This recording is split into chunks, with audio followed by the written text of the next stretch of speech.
Mukha siyang original pero halagang 1,000 pesos lang yan, pares na.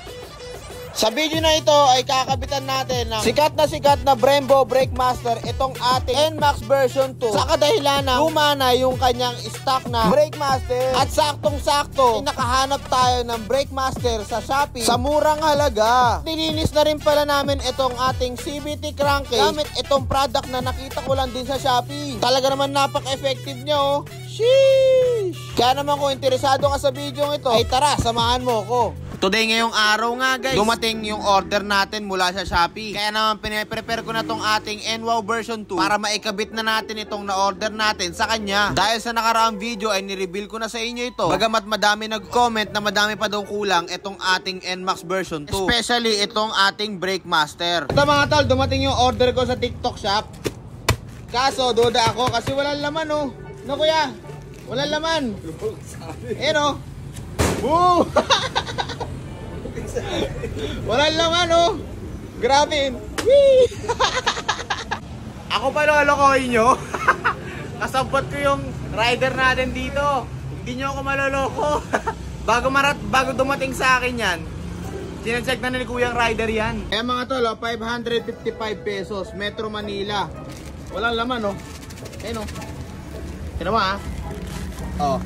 Dapat relo laman nito. Kasi relo lang yung order ko sa Shopee.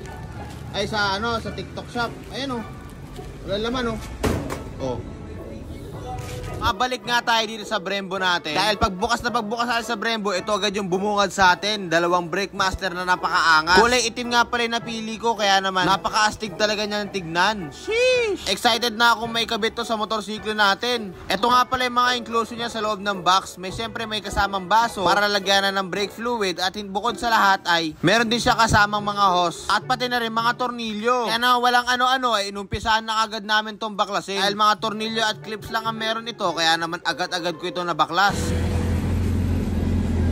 Sheesh! Bagay pala sa kanya talaga yung naked na handlebar. Katapos yan ay binaklas na rin pala ng ating tropa yung upuan ng NMAX natin upang maikabit na rin niya yung ating malupitan na ram air. Isa-isa ko na rin palang binabaklas yung dati nating mga Brakemaster para ma-test fit na natin yung ating bagong Brakemaster. Ano lang kabilis, nabaklas na kaagad natin yan. Para makita natin kung tama ba talaga yung fitting ng ating bagong Brembo ay i-test fit muna natin siya dito sa ating manubela. Para makita na rin natin kung may tabasin pa ba tayo sa ating kaha or wala na. Ako na rin pala mismo yung gumagawa ng mga Brakemaster natin dahil madali lang naman ito. May na tayo magpapatulong kapag magbe-bleed na. Ito pa isa sa napansin ko dahil natanggal na yung ating air cleaner, napakadumi pala ng ating CVT crankcase. Kaya naman sakto-sakto ay meron tayong daily shine na magic degreaser dito. Ito nga pala yung gagamitin natin para mabalik yung dating kulay ng ating CVT crankcase. Kailangan mo lang siyang applyan at i-brush gamit yung toothbrush na kasama nito. Kung mapapansin nyo, talagang tumutulo-tulo yung mga dumi oh. Sheesh! Grabe! Pagkatapos i-brush ay kailangan mo lang punasan ito para makita mo na kaagad kung ano nga ba yung diferensya na nagawa niya after mo i-apply yung ating magic degreaser. Sheesh! Talagang magic talaga. Kung mapapansin nyo, talagang nag-magic yung kulay niya.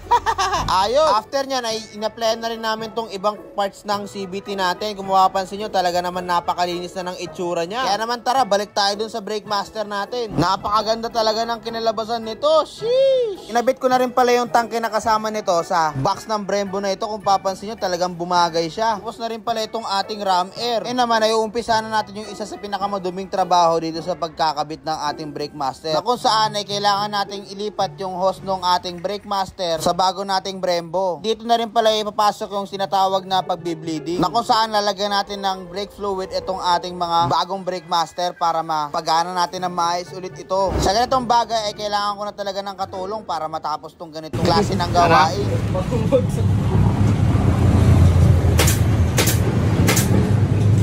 Pagkatapos yan ay binalik na namin itong kanyang cover sa harapan para mapakita ko na sa inyo yung kanyang finished product. Kaya naman pinapakilala ko ngayon sa inyo si Project Max.